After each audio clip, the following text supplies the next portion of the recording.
안녕하십니까. 안녕하십니까 하니까 다 들으셨죠? 거기에 모든 것이 다 있습니다. 거기에 온 우주 세계가 다 있고 끊임없는 역사의 펼쳐짐이 거기에 다 있습니다. 안녕하십니까 말할 줄 알고 또 그 소리를 들을 줄 아는 그것뿐입니다.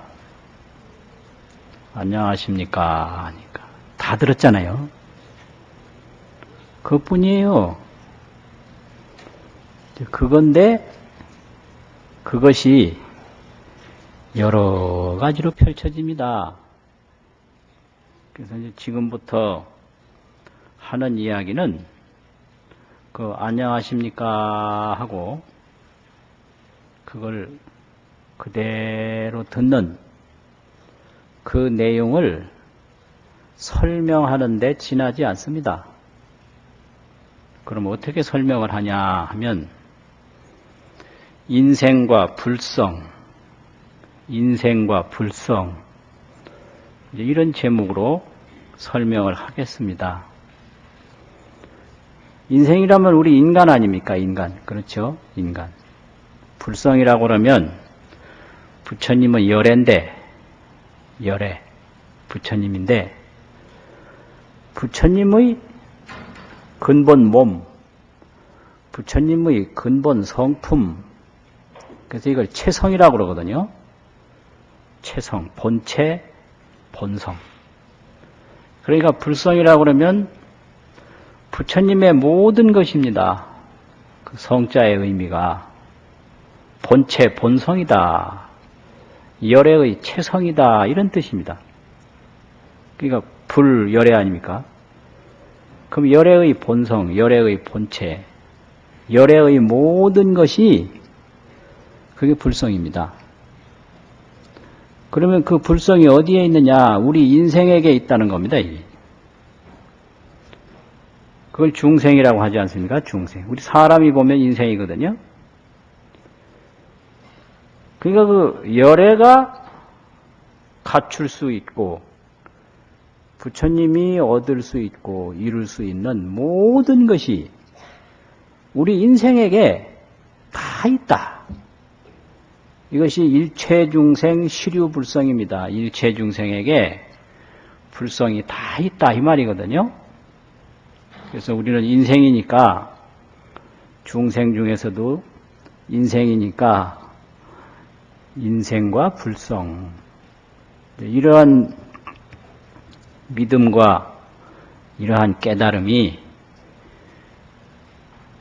그 이상 중요할 수가 없습니다. 그게 불교의 신심입니다.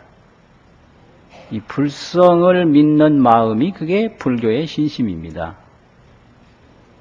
그러면 보통 우리가 인생을 어떻게 말하고 어떻게 들어왔는가 이런 것도 중요합니다.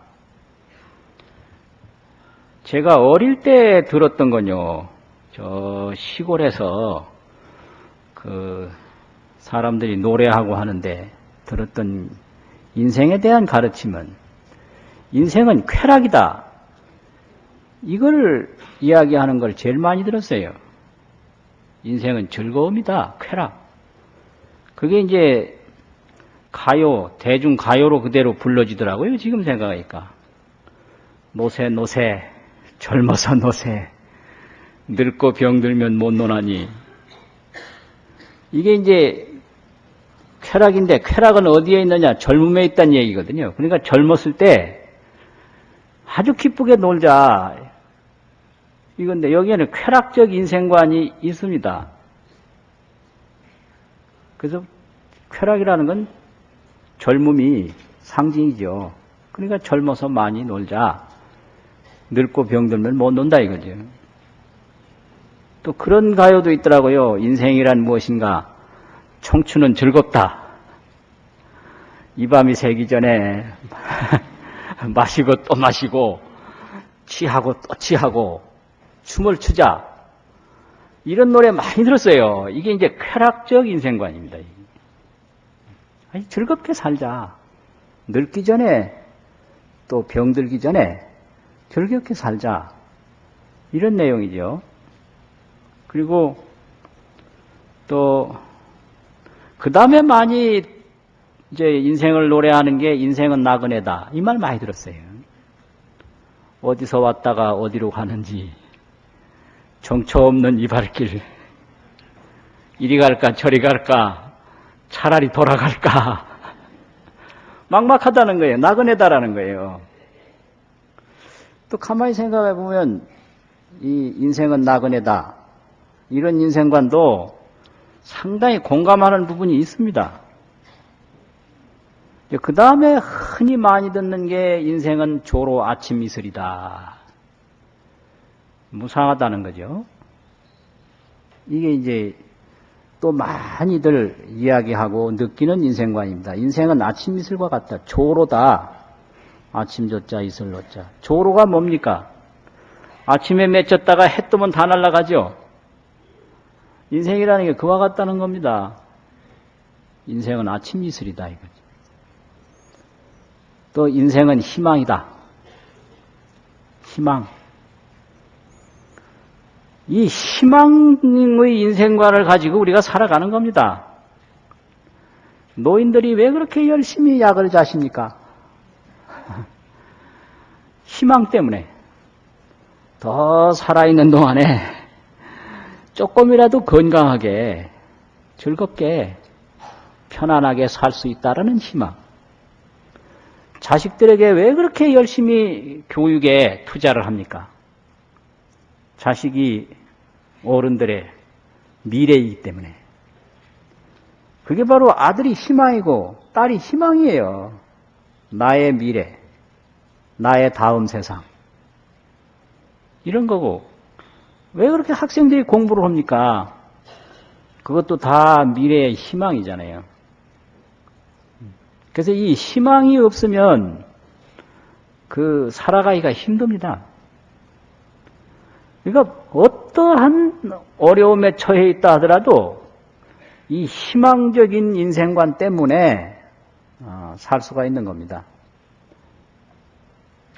그리고 고려사 세가에 보면요, 고려시대의 8번째 임금 중에 현종임금이라고 있는데요. 그 현종임금이 왕위에 오르기 전에 조금 처지가 어려웠어요. 그래서 저 서울 뒤쪽에 있는 삼각산 밑에 신혈사라는 절에 머물렀어요, 그분이. 왕위에 오르기 전에. 이 신이라고 하는 귀신 신자하고 구멍혈자 쓰는데 신혈사에 머무는데 그 여러 가지 고초를 많이 당했던 것 같아요. 왕실의 사정 때문에.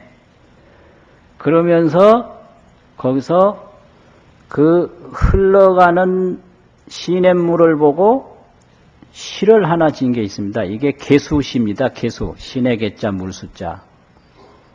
거기에 보면 희망을 아주 잘 이야기했습니다. 그래서 적어봤는데요. 한자 한신대 이렇게 돼 있거든요.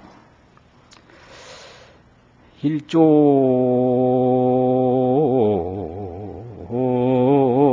유수 유출 백운봉 말리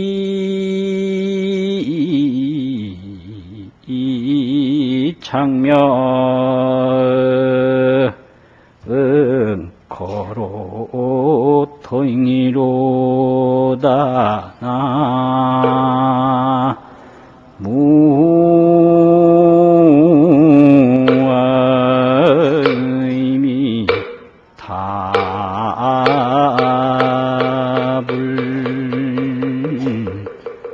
막도 찬환 암하쟁하라 푸다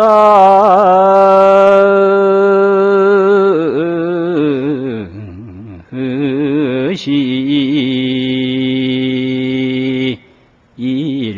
도용구잉이로다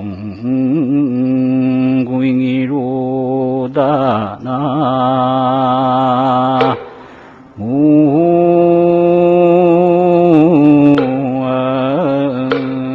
의미 답을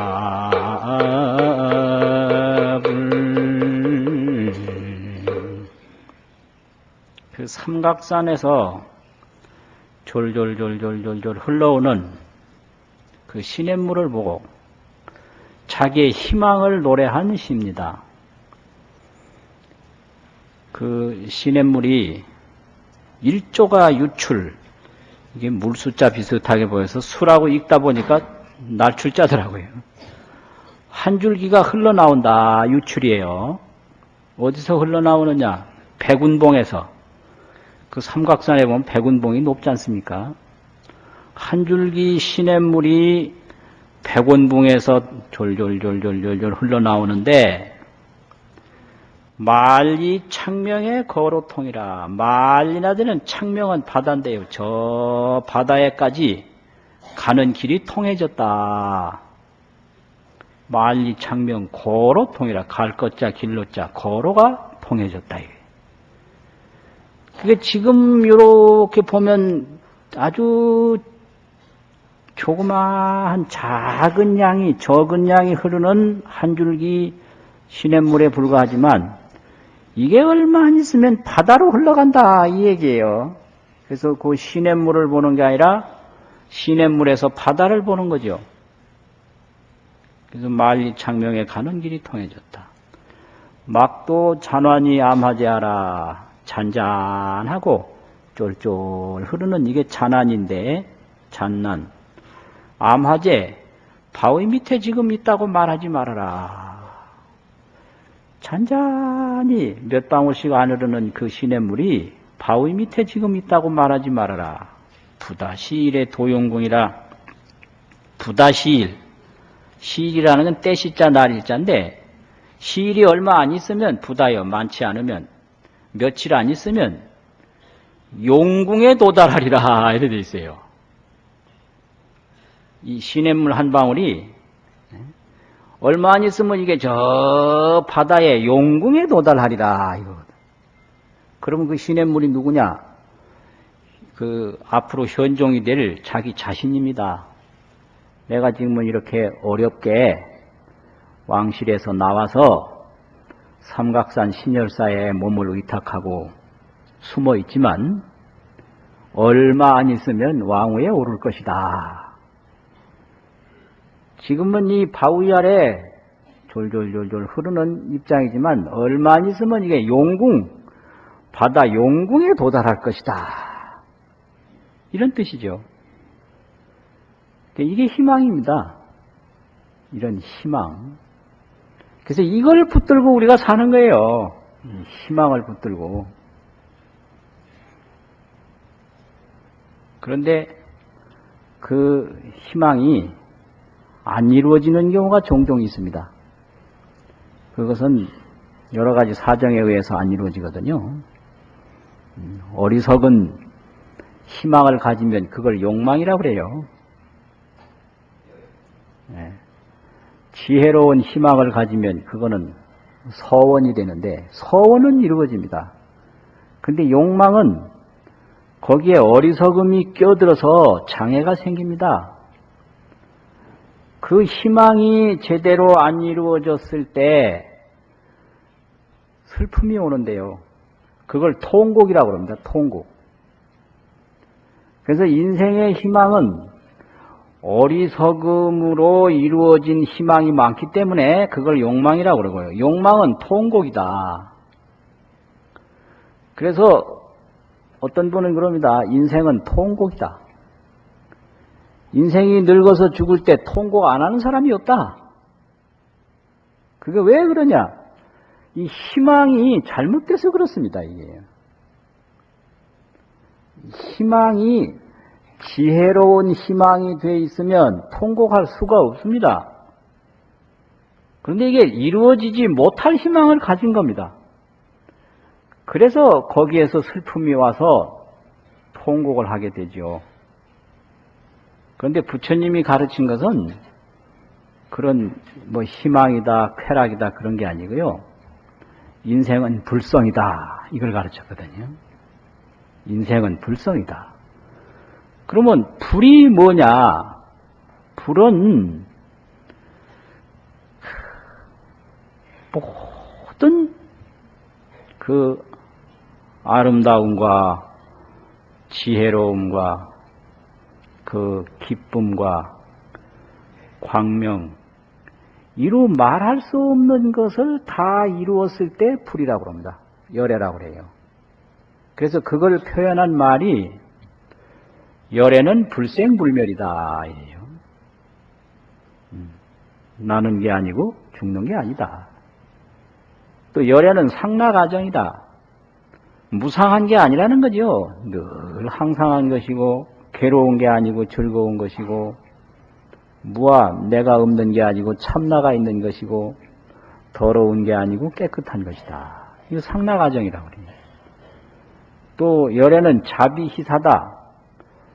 대자, 대비, 또 희사, 기쁨. 사자는 버릴 사자인데 늘 평정심을 갖는 거예요. 사자가 자비희사, 사무량심이라고도 하죠. 또 열애는 반야바라밀, 지혜로 모든 것을 다 이루는 게 반야바라밀입니다. 열애는 안욕따라 삼맥삼벌이 조금도 미혹함이 없이 다 깨달음을 이룬 거. 또 무슨 온갖 신통묘용 이런 것들을 다 열애라고 그러는데 그러한 열애의 그 성능, 열애의 성격, 열애의 능력, 열애의 본성, 열애의 본체를 다 가지고 있는 게 인생이라는 겁니다. 그걸 그대로 다 가지고 있는 게 그게 인생이다. 이렇게 본 거예요. 그러니까 인생으로서 제일 잘 사는 건 뭐냐? 자기 본성, 자기 불성을 깨달아서 그렇게 지혜를 이루고 항상함을 이루고 즐거움을 이루고 불생불멸 생사의 구애를 받지 않고 생사해탈을 하고 대자대비를 이루고 반야바라밀을 이루는 게 그게 참으로 인생이 가야 할 길이고 그게 참으로 인생이 닦아야 할 길이다. 이걸 가르친 게 불교입니다. 그러니까 인생은 불성이다. 여기에 모든 가르침이 다 포함이 되어 있습니다. 인생은 불성이다. 그러면 이 불성이라는 걸 어떻게 설명하냐?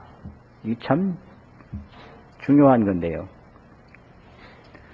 이제 불성이 바로 인생인데 인생이 바로 불성이고 불성이 바로 인생인데 이제 불교에서 인생을 설명할 때 명색이라고 그래요. 명색. 근데 우리말에도 명색이라는 말을 씁니다. 명색이 어머니인데 명색이 가장인데 명색이 며느리인데 일꾼만도 못하다. 이런 얘기하고 명색이 시어머니인데 동네 노인만도 못하다. 명색이 사장인데 영 본체만 취한다. 이 명색이라는 말을 똑같이 쓰는데 부정적인 용어로 씁니다. 일반적으로. 이 불교 용어가 이렇게 세속화되면 격이 떨어져 버려요. 아주 재미있어요 그게. 그 명색이라는 말 많이 쓰지 않습니까? 그게 국어사전에도 찾아보면 용어는 글자도 똑같이 나와 있습니다. 이름 명자하고 색깔이라는 색자예요. 그럼 명이라고 하는 건 우리 정신입니다. 정신, 수상행식, 느낌, 지각, 행위, 인식. 이건 이름만 들리지 안 보이잖아요. 색이라고 하는 것은 우리 몸입니다. 지수화풍. 이게 이제 명색이에요. 명색인데 이 명색이 이렇게 활동하는 과정을 보면 세 가지로 활동을 한다고 얘기를 합니다. 그게 이제 뭐냐면 목숨 숫자 수가 있고요. 수. 따뜻할 난자 난이 있어요. 따뜻한 난방이라고 하는 난이 있고, 그 다음에 인식이라는 식이 있습니다. 수, 난, 식. 이것이 화합이 돼서 잘 이게 결합이 되고 융합이 되고 화합이 돼가지고 그게 중생을 이룬다는 겁니다. 그러면 이 수명이 뭐냐? 수명이 없으면 중생이 아니죠? 수명이라는 게 뭐냐? 그러면 이건 체온인데, 체온이 없으면 중생이 아니죠? 의식이 없으면 중생이 아니지 않습니까? 이게 인생입니다. 별게 아니에요. 수명과 체온과 의식.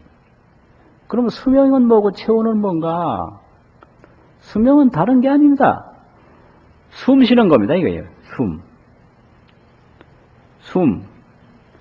못 쉬면 그건 사람이 아닙니다. 숨 못 쉬면. 그러면 사람 대단한 것 같죠? 별거 아니에요. 숨 하나 못 쉬면 사람 아닙니다.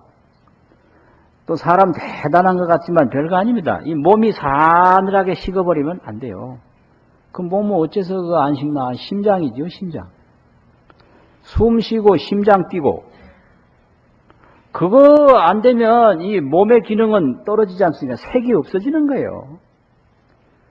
그 다음에 식이라고 그러는 거, 이거 아주 중요하죠. 눈으로 볼 줄 알고, 이거 안식이죠. 귀로 들을 줄 알고, 몸으로 움직일 줄 알고, 또 뭐 만지면 촉감 느낄 줄 알고, 생각할 줄 알고, 이게 식입니다.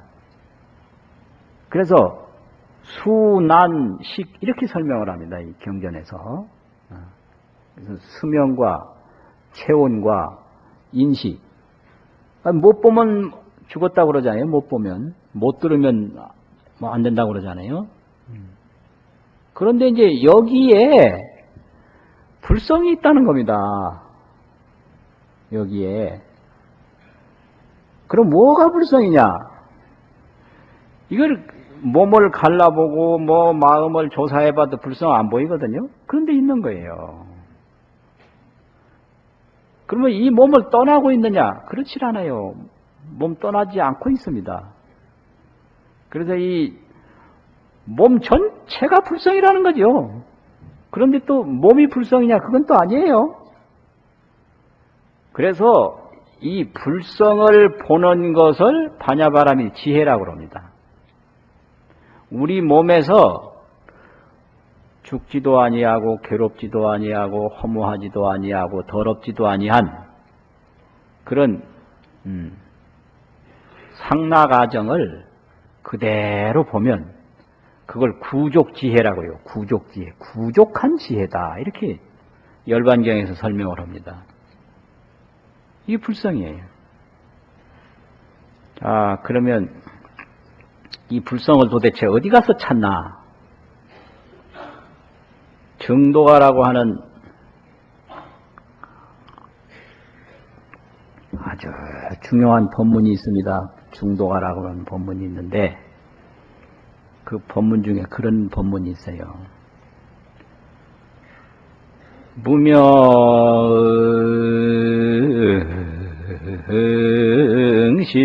무명실서잉이 즉불서잉이요 환화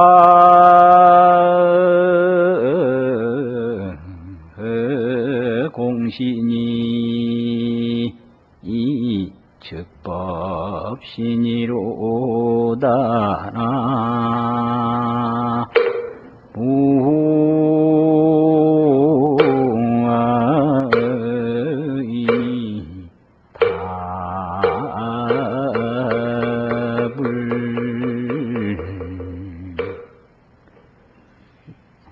무명실성이 즉불성이요 환화 공신이 즉법신이라. 증도가에 이제 나오는 말씀인데 대단한 법문입니다. 무명실성이라고 하는 것은 죽는지 사는지도 모르고 큰 건지 작은 건지도 모르고 진실한 건지 헛된 건지도 모르는 그게 무명이거든요. 그 무명에서 탐욕과 진심, 이 탐욕과 진로를 계속 일으켜요. 그게 탐진치입니다. 중생은 뭐냐? 욕망과 분노다. 인생이란 욕망과 분노다. 끊임없는 욕망으로 끊임없는 분노를 일으키는 게 그게 인생입니다. 그게 무명실성이에요. 아주 무명의 그 진실한 본성이다. 이게 바로 탐진치, 탐욕과 분노와 우치 이거거든요. 그게 불성이라는 거예요. 그게 무명실성이 즉 불성이라는 거예요. 그럼 이 무명실성, 무명의 그 본바탕 그걸 떠나서 불성이 있느냐? 없습니다. 또 환화 공신이 즉 법신이라. 환화, 이 몸이 저 헛개비와 같고 저 아지랭이와 같은 게 환화인데, 헛개비와 같고 아지랭이와 같은 게 환화인데 이게 공신이라는 게 빌공짜인데 여기서는 헛된 몸이다. 이게 헛된 몸. 헛개비와 같고 아지랭이와 같은 이 헛된 몸이 바로 법신이다. 법신이라는 건 부처님 몸이다. 이 소리예요. 법신, 불신 같은 말이거든요. 그 아무리 봐도 이 무명실성에다가 환화 공신은 생로병사 우비고뇌를 합니다. 낳다가 늙어서 병들어 죽거든요. 우비고뇌라고 그래요. 생로병사에서 우비고뇌를 느낀다. 우비고뇌라는 건 우울해요. 그게 우울해요. 그리고 때로는 비통합니다. 이게 우비예요. 우울하고 비통하고 고뇌를 느낍니다. 고뇌. 이 생로병사와 이 우울과 비통과 고뇌를 느끼는 게 이게 바로 무명이고 이게 바로 이 헛된 몸 우리 몸인데 환화와 같은 공신인데 이게 어떻게 법신이고 이게 어떻게 불성이냐. 이거를 발견하는 게 깨달음입니다. 이게. 무명실성이 곧 불성이라고 하는 걸 발견하고 환화 공신 헛개비와 같은 헛된 몸이 바로 불생불멸 상락아정의 부처님 몸이라고 하는 것을 바로 보는 것을 깨달음이라고 합니다. 그게 깨달음입니다. 이게. 그거 놔두고 다른 데 가서 찾는 게 깨달음이 아닙니다. 그것 자체가 그것이라고 하는 것을 바로 보는 게 깨달음입니다. 그러니까 탐욕과 분노와 우치 그것이 바로 불성이라고 하는 것을 보는 게 깨달음이고요. 태어나서 번개같이 늙고 번개같이 죽는 그 헛된 몸이 바로 부처님의 죽지도 아니하고 늙지도 아니하는 그 상락아정의 불신, 법신이라고 하는 것을 바로 보는 것을 깨달음이라고 합니다. 이게 환화 공신이라는 거죠. 헛된 놈이다 이 소리예요. 그러니까 이게 믿는 게 필요하고 그러니까 직접 보는 게 필요합니다. 안 믿어져요 이게요. 안 믿어질 수가 없습니다. 그리고 몸은 생로병사를 하죠. 마음이라고 그러는데 마음이라고 하는 것도 믿을 수가 없습니다. 마음은 생주이멸을 합니다. 생겼다 잠시 머물렀다가 점점 달라졌다가 없어져 버려요. 또 생겼다 머물렀다 달라지다 없어지고 생주이멸 계속하고 그러니까 하루에도 얼마나 많은 마음들이 생겼다 사라졌는지 끝도 한도 없습니다. 이 몸도 그냥 환화 공신이기 때문에 헛개비와 같고 아지랭이와 같아서 늙어서 금방 그냥 가버리고 그런 건데 거기에 불생불멸 상락아정 대자대비에 불신이 있다는 거예요. 거기에 그게 깨달음입니다. 그러면 그게 뭔 이치냐? 이거를 설명한다고 경전에서 많은 얘기를 했는데요. 전부 그거 설명한 겁니다. 하도 안 믿고 못 믿으니까.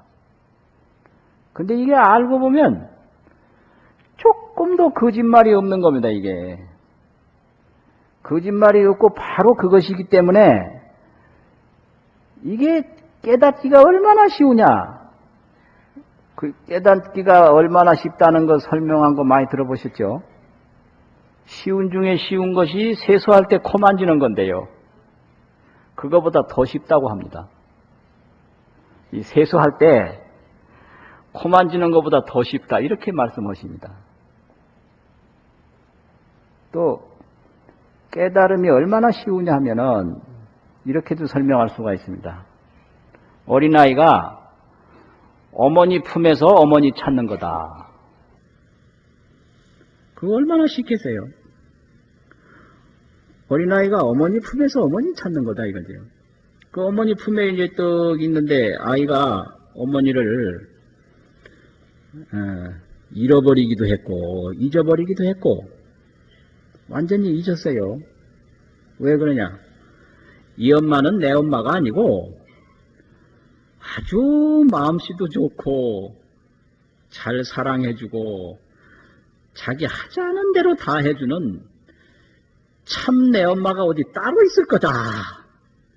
이렇게 생각하고 항상 어머니를 찾는 겁니다. 이 아이가. 나의 진짜 엄마는 어디 갔을까?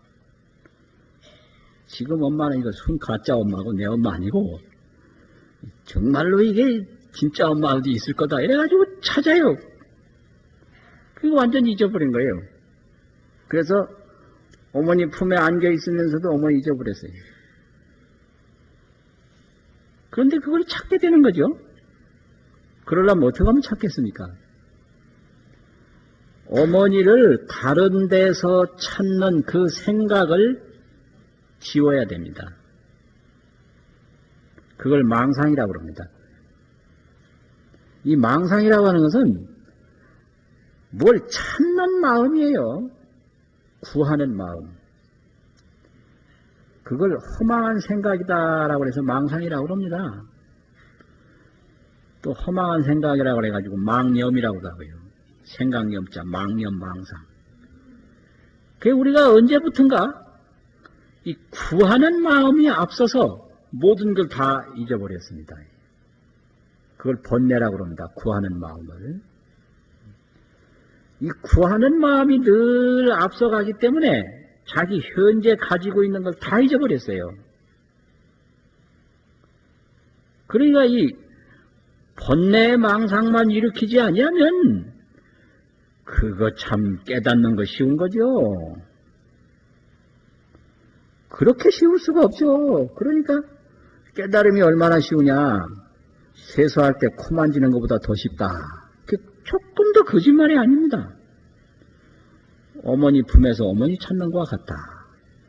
자기 집에서 자기 집 찾는 것과 같고 자기 호주머니에 있는 보물을 자기가 찾는 것과 같다. 이렇게도 설명을 해요.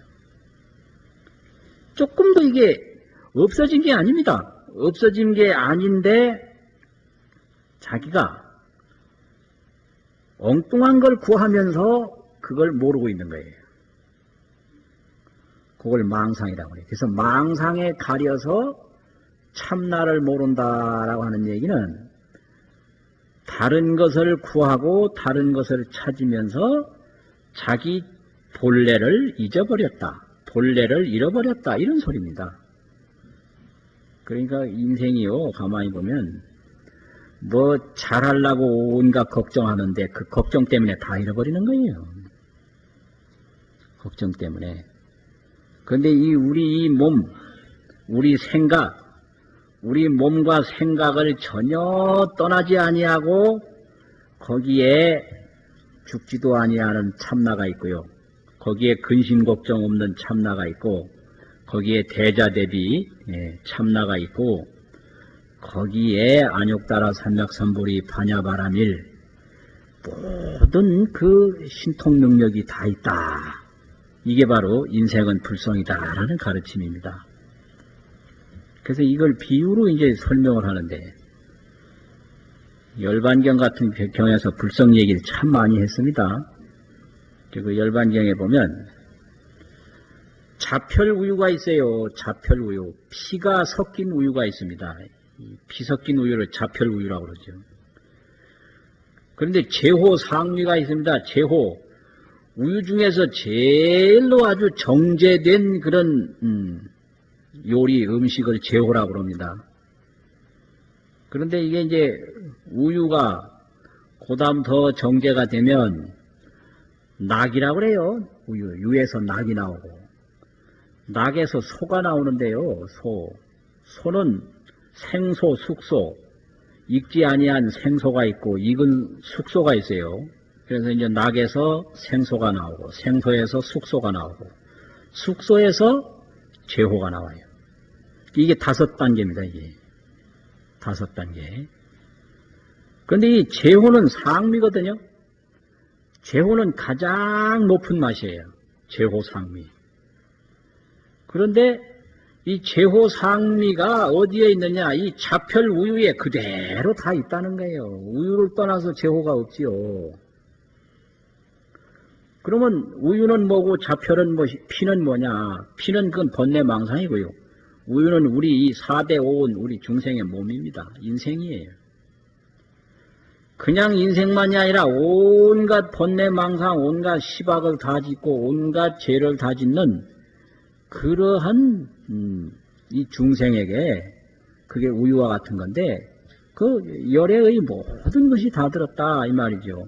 그 제호상미가 온갖 그런 여러 가지가 섞인 우유에 그대로 다 있다 이 말이에요. 그 우유를 따라서 제호가 전혀 없는 거죠. 그게 비유로 불성을 가르치는 법문입니다. 그리고 불성을 종자에다가 비유하고요. 부처님을 열매에다가 비유합니다. 씨앗과 열매. 그래서 중생은 씨앗입니다. 부처님은 열매입니다. 근데 이 씨앗이 말이에요.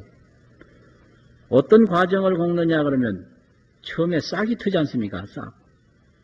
그 다음에 줄기가 나잖아요. 그 줄기 경자가 있고 싹 아자가 있어요. 그 다음에 가지가 있습니다. 그 다음에 이파리가 나죠. 잎이 나고. 그 다음에 꽃이 피죠. 그 다음에 열매가 맺어요.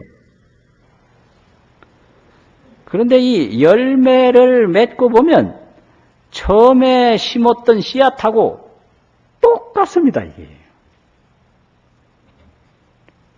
그래서 이 종자는 중생이고 부처님은 바로 열매인데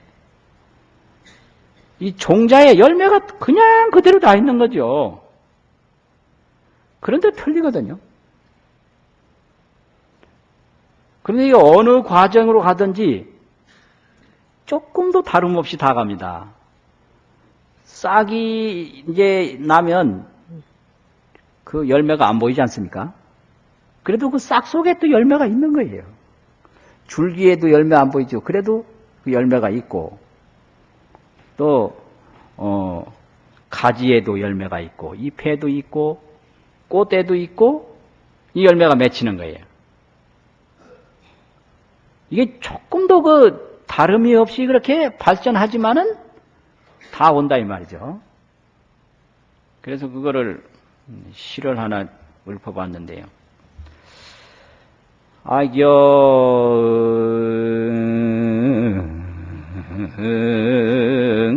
악영지엽 성하관 하이면 일과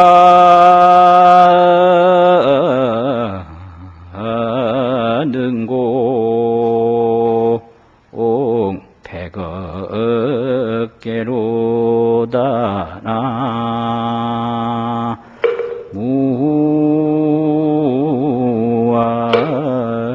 무아미 답을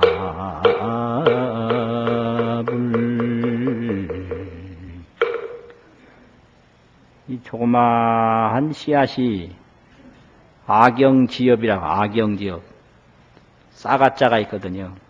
줄기경자가 있어요. 가지지자 잎새엽자. 그 기가 막히지 않아요. 처음에 그 싹이 요만큼 돋아 나올 때 거기에서 그 큰 열매가 열리라고는 모르죠 사람이. 그래서 꽃이 피고 또 열매가 맺습니다. 또 결과를 이루면 일과가 능공 100억 개라 한 열매가 능히 100억 세계에 공양을 할 수가 있다. 그래서 한 사람이 성불하면 많은 중생에게 이익을 줄 수가 있어요. 그래서 중생과 부처의 차이점이 뭐냐? 씨앗과 열매다. 똑같은데 전혀 틀려요. 이 씨앗과 열매의 차이라는 것은 다름이 하나도 없지만 다른 거예요. 또 엄청나게 다르지만 다른 게 없는 겁니다. 이래서 이걸 미묘법이라고 합니다. 미묘법. 씨앗과 열매가 같으냐? 틀려요. 다르냐? 다르지 않아요. 이게 미묘법이에요. 그거 참 묘하잖아요. 이게 깨달음입니다. 깨달음. 그러니까 우리 몸에는 번뇌, 망상, 근심, 걱정, 시박, 온갖 제약 이런 게 있는데 이런 건 독초와 같아요. 독초. 그런데 여기에 불성이 있는데 이거는 약초와 같습니다. 이 독초와 약초가 우리 이 색수상행식 명색이라는 온 산에 다 같이 나 있어요. 온 산에 피도 있고 우유도 있고 있는데 그게 한 그릇에 다 있는 겁니다. 독초와 약초가 한 산에 다 있어요. 그러면 그 불성을 믿는 거는 이제 그 과일로 말하면 씨앗을 그냥 가지고 있는 게 아니라 땅에 심는 겁니다. 이게. 그게 신심입니다. 씨앗이 있어도 안 심으면 열매가 될 수 없습니다.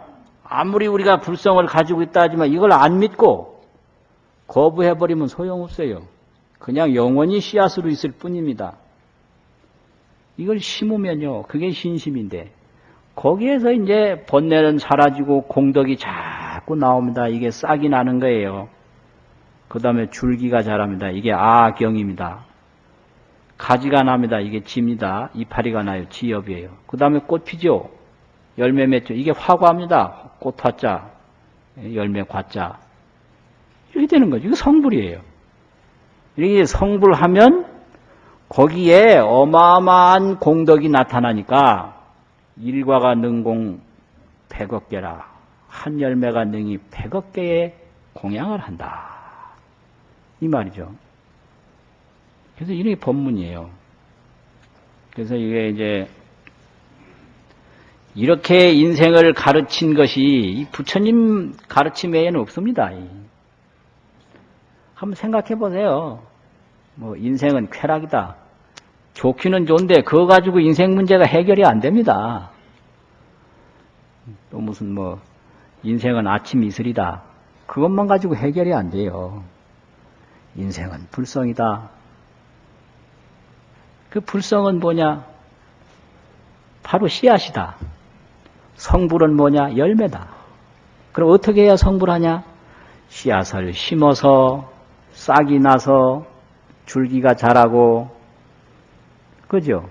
잎이 피고 꽃이 피고 거기에서 이제 열매가 나는 거죠. 그래서 열매를 막상 맞아보면 본래의 씨앗과 조금도 다름이 없는데 틀리는 거예요. 그렇게 믿고 그렇게 자꾸 닦고 노력하는 것이 신심이니까요. 그걸 불성을 믿는 순간에 씨앗을 땅에 심은 겁니다. 또 공덕을 닦으면 그걸 자꾸 가꾸어서 기르는 겁니다. 그러면 성불하는 거죠. 조금 더 그게 어려운 게 아니고 그 신심이 얼마나 순수하고 확실하냐에 따라서 시우러들면 세수할 때 코 만지는 것보다 더 쉽고 자기 집에서 자기 집 찾는 것보다 더 쉽다. 이게 성불입니다. 그래서 이제 성불을 또 하고 나면 중생하고 똑같은데 다르거든요.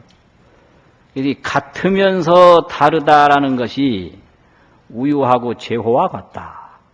제호하고 우유하고 하나도 다른 게 아닌데 다르죠. 또 씨앗하고 열매와 같다. 씨앗하고 열매하고 조금도 다른 게 아닌데 다릅니다. 또 이제 어떤 스님은 아주 중요하게 법문을 해주시는데 그걸 이제 수학적으로 설명을 하십니다. 중생과 부처의 차이점이 뭐냐? 영도와 360도 차이다. 이렇게 설명을 해. 멋진 설명이에요. 이렇게 360도 원이 있지 않습니까? 그러면 영도가 있고 360도가 있거든요. 얼마나 이게 재미있는 설명입니까? 영도하고 360도하고 다른 게 없죠? 그렇지만 또 다르죠? 이 360도가 되기 위해서는 가만히 제자리에 있으면 360도가 안 됩니다. 일단은 출발해야 돼요. 어디로 출발합니까? 90도로. 그 다음에 180도로 갑니다. 이 영도하고 180도하고 차이는 이 정반대입니다, 이게. 그래서 한참 도를 닦을 때 하고 도 안 닦을 때 하고는 이건 세간법, 출세간법이라고 그러는데 정반대처럼 보입니다. 그런데 그게 가장 높은 도가 아니죠. 다시 이제 297도로 돌아옵니다.